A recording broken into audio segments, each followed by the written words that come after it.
चटिया बाबा पंचलिंगेश्वर आज हूँ श्रावण मासर प्रथम सोमवार। कथार अच्छी शिवंकर आज यदि सोमवार दिन श्रावण मासरे सोमवार यदि शिव को जलाभिषेक करा जाए ताले कोटि जन्मर पुण्य मिलता है। से भाई आम आसिक पहुँचे पंचलिंगेश्वर पाखे। पंचलिंगेश्वर पाखे गला बाटर देखिले बहुत भक्तों ये समागम होती। आम देखिकी ये ओह्लैलु। प्रथम आम देखिलु ये सार घर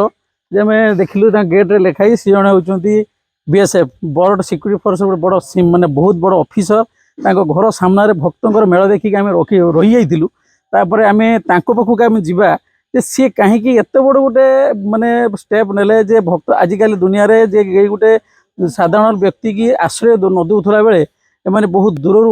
50-60 जन भक्त आसुँच से रही जगह देते सामने पानी दौरान आम देखिकी आम पाखर आगे नवा एभली चिंताधारा कहीं आसला। सर पदे आप मत कहते आप तो बहुत बड़ ऑफिसर बोले गेट्रे देखिलु किंतु आप हठात कहीं एभली चिंताधारा आप मन को आसला जे लोक मान करने भक्त मान साहाय्य करने। जय जगन्नाथ मु कहि जे एमाने आसुले रास्ता रे घर आगे आसले कहले सार आम टे सेल्टर नवा आउ काली की जीवा मते रंधा रंधी करिया हम कहले अरे समय एटा तो आम गाँव कथा नुहे गोटे देश कथा आपण मैंने आसतु रंधा बड़ा करूँ पानी फाणी जहाँ व्यवस्था मुझे पानी फाणी व्यवस्था करदेवी मोर जिते डाकिले मुझे आपण आसती देश जाति समाज समस्त बाबा भोलेनाथ पाखे जाइए आशीर्वाद मागतु देश जाति समाज कल्याण हो। तेना मु तो बाहर रही आसी ना 38 वर्ष बाहर रही मुझे जानी बाहर कथा देश दुनिया कथा जानी तेणु ये भी आम भाई मान जन अनुगुल आसुँच बालेश्वर आड़ मानने पाखापाखि सराउंडिंग एरिया सब आसने तेणु बाहर गोटे आसला माने एज अतिथि भाविन आमर अतिथि सी आम जदि सहित भल सत्कार करवानी आम जदि सहित खराब कले से एक तो आमर गाँव दुर्नाम हम दूसरे आम देशर दुर्नाम हम तापर मो घर आगर जो गोटे बोर्ड बना मोर भी दुर्नाम हम तेणु से खाई पी आराम कर सार मान कथबार्ता होती जाऊँ आप अनुगुल कटक बालेश्वर आप जातु बाबा भोलेनाथ पंचलिंगेश्वर पाखे आम देश जाति समाज कल्याण हो यह मनस्कामना करके आसतु। सर गोटे कथा जानापी चाहिए आपण भली अनेक ऑफिसर अच्छा जो मैंने कि निजर पद पदवी को लेकिन अनेक गर्व अनुभव करते किंतु आपन एभली मनोभाव कौन पाए ना ना आज्ञा मुझे गाँव जन्म मोर गाँव चाष चाषी पुओ मु देश सेवा कले मु 38 वर्ष देश सेवा एज सैनिक मुझे करके गोटे मत गाँव माने से स्पृहाटा मिलूँ मुझे कहीं छाड़ी बाहर लोक आसुँच बाहर जिते आसुँच ये मो पुत्रा मो सहित केते गोटे आसे मत सहयोग करे जिते जहाँ दरकार है सहित रहे जिते आप 38 वर्ष बाहर ये करते ये सब जिन जिन अंचल से केमी मनोभाव आप निश्चित श्रावण मास आसवे अनेक भक्त जिते आसे मुझे मो गाँव एपटे जपटे जिते जहाँ फंक्शन हुए मत डाकनी मुझे आसिले मो सहित पार्टिसिपेट करे मुझे भावेनि जे मु कौन पदवी अच्छी ये ना एज गाँव लोक सहित गाँव लोक सहित मु निजर माने तारतम्य लगे चलाए मु भावेनि के बाहर चाकरी कर बड़ गोटे ये अच्छे सी अच्छी सी नुहे मु मोर गाँव सहित जो कौन से पर्वपर्वाणी कहार माने कौन भी मुझे अनअटेंड कैनि सब अटेंड करने चेष्टा करे। जो मान आश्रय देती समस्त को जो सुविधा सुजोग जोगे कौन अरे मुझे कौन आश्रय देवी भगवान सब एम तो सब गोटे गोटे भगवान एम आस भगवान कहार मुझे कौन दे तो भगवान ऊपर भगवान अच्छा जाऊँ भगवान का धाम को आमर एरिया को आस माने समान मोर भगवान एम तेणु मन एम को आहरी माने एम कह कीप इट अफ आपण मैंने जातु भगवान को दरबार जातु देश जाति समाज कल्याण मागिक आस भर आप परिवार भी आस माँ बापा भी आसवे आप स्त्री छुआ पिला समस्त आसवे। ठीक है सर आप शेष प्रश्न रही आपण द्वारे आज शह शह भगवान छेड़ाई तो समाज मंगल कामना कौन पद कहे मु तो गोटे कथा कह आम देश जाति समाज सब सर्वोपरि रो मोर यही कामना एम मुझे मो देश जाति समाज सर्वोपरि रो।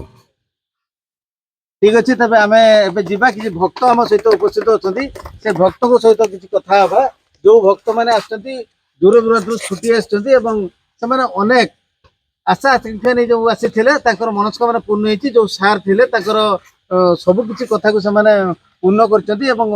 राति 1:30 बाजिची वर्तमान तथापि से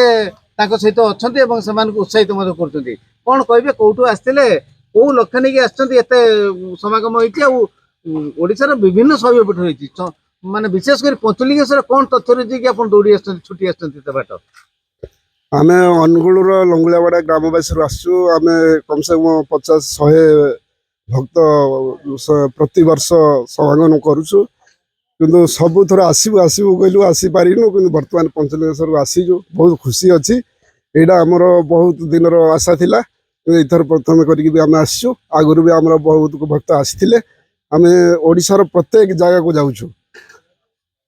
बहुत दूर दूर जगह को जाइए आपण किछि समय पर जीवे पंचलिंगेश्वर भेटिबे किंतु वर्तमान जो बाबा को भेटिचंती जो बाबा को शरण नैचंती से बाबा को पई कोन कहबे जो जे आपण को एते स्नेह श्रद्धा दैछंती सेइला प्रथम ए श्रावण मासटारे हमर प्रथम से बाबा भोलानाथंकर आदेश रे नै हम चालिछु ताकुरी नथरे चालिबो इ हमर दिन चालिथिबो ठीक अछि आमे जे आउ जन भक्त अछन हम सहित तांग सहित कथा बा आपण कोठू आस्थिले को गारू आस्थिले एवं को लक्ष्य नहीं आछंती कोन मानसिक रखिचंती बाबा पंचलिंगेश्वर आपण पूर्ण करिवे आम आसीचु पाखापाखि 20 जन नुहाता बरपाड़ ब्लॉक रो अनुगुल जिलार आमे एपाई आसीचु यही पंचलिंगेश्वर को कि समस्ते निज निजर किसी आशा नहीं आसी भगवान पाखक हे तो अन्य कहीं भी आसी समाजर मंगल कामना करने निमंते मु भी आसी मुझे समाज केमती मंगल कामना हो यहाँ भगवान पाखे मोर आशीर्वाद एवं सदा सर्वदा तांकर आशीर्वाद मो पाखे रहिबो।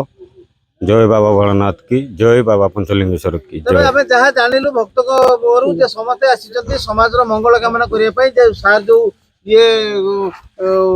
तांको प्रचेष्टा थिला से भी समाज मंगल करिया पई तबे आमे जिबा आउ किछि भक्त हम सहित अछंती तांको को किछि प्रतिक्रिया जानबे कोन लखले कि परिवार पई को की आछंती किछि कहबे आपण परिवार नै कि आस्थिले किछि परिवार कथा कहया पई आस्थिले जय जगन्नाथ आमर घर वाला लंगड़ाबड़ा जीपी है तुलसीपाल ब्लॉक है बरपाल जिला है अनुगुल आम आसीचु मोर बहुत दिन संकल्प पूर्ण होती पूर्ण होगा मोर पुत्र होगापर मोर मोर बहुत खुशी आज बाबा धाम को आसवा आज बहुत खुशी एमती खुशी जे मुझे कही पारुनी आज एत खुशी जय बाबा भोलानाथ यही पिला लगी था समस्ते समस्ते खुशी रुहतु देशवासी खुशी रुहतु जिते भक्त आसा आशा पूर्ण हो बहुत खुशी बाबा ठीक है महाप्रभु शिव लोक सब दुख शुणती सब कथा बुझती और मनस्कामना पुण्य करते जड़े भक्त आम सहित अच्छा सी कौ लक्ष्य नहीं आसी विभिन्न शैवपीठ छाड़ी कहीं पंचलिंगेश्वर आम मुहर आम शुणा ओम नमः शिवाय आम नुआता ग्राम बुंद सब आसी 20-22 जन आम आसीचु एक्चुअली आम ये प्रथम आसी आम जहाँ मनस्कामना मागिलु ता पूर्ण होमर किसी छोट भाई माने चिंता करते आसवाई तो से धरिकी आसीचु आम कि चंदनेश्वर भूषणेश्वर तापर बाबा पाक आसीचु से जलाभिषेक करी आम घर को जीवु जिते आम नीलगिरी श्री जगन्नाथ मंदिर ठार दर्शन सारिक आसला बेले आम बाटर बहुत जन को पचारिचु आज्ञा ये मंदिर स्थान कि स्कूल स्थान अच्छी कि आम ये किसी समय बिताई पुणी आम ठाकुर पाक चलीजु आसला बेले ये देखिलु निरला जगह थिला लाइटर व्यवस्था थिला सार बाहर छिड़ा होते मो सार को कहली सार आम एमती अनुगुल आसीचु आमको किसी समय ये जगार आम कि अन्न प्रसाद तैयारी करूँ खाई आम आमर जीवु ठाकुर पाखे जलाभिषेक करके जीवु सार कहले ठीक अच्छे किसी ना आपण मैंने आसतु जदि भी किसी आप जरूरत हुए मुझे अच्छी आप जिते मत डाके मुझे आसिक आपन को साहाय्य करी यहीटा हूँ गोटे मनीषर मनीषत्व आज्ञा सार को धन्यवाद कोटि कोटि धन्यवाद से आमको घर सामने आश्रय देथिबारु बाबा को सदा सर्वदा खुशी रखु भगवान कहीं सामना को आसते नहीं सब मानव रूपी आसती जो मानव रूपी आसी आज जो सार कथा कहते कोटि जीवन आयुष आप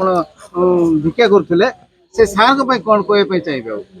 कौन आज्ञा कहि से तो समस्ते कहते जे भगवान कौन से मनीष रूप हो कि कौन पशु रूप हो ନିହାତି ଭାବରେ ତାଙ୍କ ଭକ୍ତମାନଙ୍କୁ ସାହାଯ୍ୟ କରିବା ପାଇଁ ଆଗେଇ ଆସନ୍ତି। ସିଏ ତ ଗୋଟେ ଜନତା ଆଜି ଉଦାହରଣ ସ୍ୱରୂପ। ଆମେ 3-4 ଜାଗାରେ ଆଗରେ ବି ଜଣେ ସ୍ତ୍ରୀ ମହିଳା ଜଣକୁ ଆମେ ପଚାରିଥିଲୁ, ସେ କହିଲେ ନା ଏଠି କୌଣସି କିଛି ନାହିଁ। ତାପରେ ବି ଆମକୁ ଆଉ କିଛି ଏପଟେ ସ୍ତ୍ରୀ ଲୋକମାନେ କହିଲେ ଏଠି ହାତୀ ଅଛନ୍ତି, ଭାଲୁ ଅଛନ୍ତି, ଏଇଭଳିଆ ମଧ୍ୟ ବି କହିଥିଲେ। କିନ୍ତୁ ଯେକି ମୁଁ ସେ ଭଦ୍ର ବ୍ୟକ୍ତି ଜଣକୁ ମୁଁ କହୁଛି, ସାଙ୍କ ନା ଆକ୍ଚୁଆଲି ତ ସେତେ ଆମେ ତାଙ୍କ ସହିତ ମିଶିନୁ, ଯେତିକି ସମୟ ମିଶିଛୁ ସେ ତାଙ୍କ ଘରୁ ଯାଇକି ପାଣି ଦେଇଥିଲେ, କହିଲେ ମଧ୍ୟ ମୁଁ ଡିଷ୍ଟର୍ବ ହେବି ନାହିଁ, ଆପଣ ଯେତେବେଳେ ମତେ ଡାକିବେ ଆସିକି ଆପଣଙ୍କ ପାଖରେ ମୁଁ ଛିଡା ହେବି। ତାଠୁ ଆଉ ବଡ କଥା କଣ? ସାର୍ଙ୍କର ଯୋଉ ମହାନତା ରହିଥିଲା ଏବଂ ବଦାନ୍ୟତା ରହିଥିଲା ତାହା ନିଶ୍ଚିତ ଭାବେ ପରିପ୍ରକାଶ ଆପଣ କରିଛନ୍ତି। ତେଣୁ ଆପଣଙ୍କୁ ଅନ୍ୟ ଧନ୍ୟବାଦ। ମୁଁ ନିଶ୍ଚିତ ଭାବେ ଏତିକି ଗୋଟେ କଥା କହିବା ପାଇଁ ଚାହିଁବି ଯେ ଶ୍ରାବଣ ମାସର ପ୍ରଥମ ସୋମବାରରେ ଜଳାଭିଷେକ କଲେ ମହାପୁଣ୍ୟ ମିଳିଥାଏ ବୋଲି ଆମେ ଶୁଣିବାକୁ ପାଉଛୁ ଏବଂ ଜାଣିଛୁ ମଧ୍ୟ ଯେ ଇଏ ହୁଏ। ତେଣୁ ହଜାର ହଜାର ଭକ୍ତ ବିଭିନ୍ନ ଶୈବପୀଠକୁ ଦୌଡ଼ି ଯାଆନ୍ତି। ତେବେ ମୁଁ ବର୍ତ୍ତମାନ କହିବି ଯେ ଆମର ନନା ଅଛନ୍ତି, କ'ଣ 2 ପଦ କହିବେ ଏବଂ ସମସ୍ତଙ୍କୁ ଗୋଟେ ଶ୍ରାବଣ ମାସର ପ୍ରଥମ ସୋମବାରର ଯୋଉ ଅଛନ୍ତି ଆମର ଭକ୍ତଗଣ ତାଙ୍କୁ ଟିକେ ସ୍ୱାଗତ କରିବେ ଏବଂ ତାଙ୍କର ଯାତ୍ରା ସଫଳ ହୁଏ ବୋଲି ଟିକେ କାମନା କରିବେ। ଏଇ ଗୋଟିଏ କଥା ଖାଲି ମୁଁ କହିବି, ଶିବଙ୍କୁ ସୋମବାରରେ ଜଳାଧିପିଷ କଲେ ବହୁତ କୋଟି ଜନ୍ମର ତ ପୁଣ୍ୟ ମିଳିଥାଏ। ଦେଶ ସାରା ବହୁତ ଶୈବପୀଠ ଅଛି, ପଞ୍ଚଲିଙ୍ଗେଶ୍ୱର ମଧ୍ୟ ଗୋଟେ ପୀଠ ଅଛି। ସେଇଥିପାଇଁ ଅନୁଗୁଳରୁ ବହୁତ ଭକ୍ତ ସେମାନେ କାର ଆମର ଅଟୋ ଟ୍ରକରେ ଲୋଡ୍ ହେଇକି ତାଙ୍କର ଖାଦ୍ୟ ପଦାର୍ଥ ନେଇକି ରୋଷେଇ କରି ସେମାନେ